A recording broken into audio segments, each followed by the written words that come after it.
I moved to Australia for like 9 months. Wait. So you're sitting on your porch, you think comedy or rapper. Comedy or rapper. You choose comedy, Yep. and then you're like, I'm going to go to Australia. What? Yep. Because two things. One, I had a good job, and I was afraid to tell everyone, hey, I'm moving to LA to be a writer. That's what I had that same thing. Because then every time I came back, I figured everyone would ask me, what'd you write? Have you written anything? And I knew I wasn't going to write anything, even though I wanted to be a writer for a while. Or at least nothing good.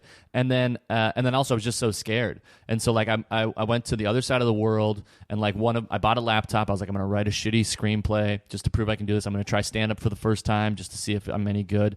But I had so much pressure because I'd already decided this was like what I was going to do with my life, that it took me, I was there for 10 months and I didn't do stand up for the first time until my second to last night in Australia. Jeez. Because I was like, if this is fucking bad, I've already decided this is what I'm doing.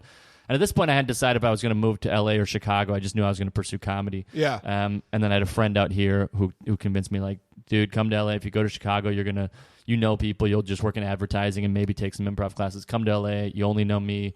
I'll show you where the good open mics are. That was like enough to get me excited. Oh, he knows where the open mics are. But so then I wrote a shitty screenplay that I sent to some of my friends. They were nice enough to read and give me feedback, which God bless them. After reading it, it's like brutal. And then I did stand up, and it went decent enough. Like I did 3 or 4 minutes, and probably like my first joke was kind of bad because I felt like I had to talk about how I was an American. I had to like get that out of the way, and it wasn't a good joke. But then the jokes that I had written over from like years of thinking about were good, and they hit, and I was like, okay, cool, I can do this.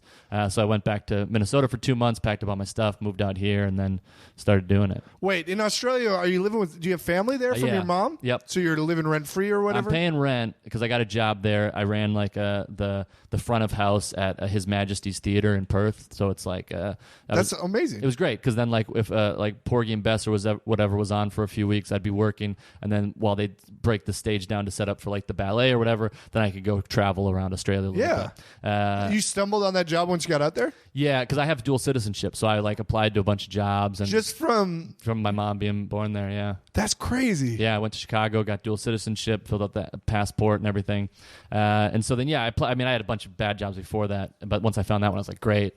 And so then I did that, and then it was like. Then you came back to Min. You're like, LA bound, baby. Let's do it. Packed up your shit. Packed up my stuff. Drive to LA. My mom and I drove out in a U-Haul. Lovely. Through Colorado, New Mexico. We did that way. Yep, down Kansas City, Colorado, all that. Lovely.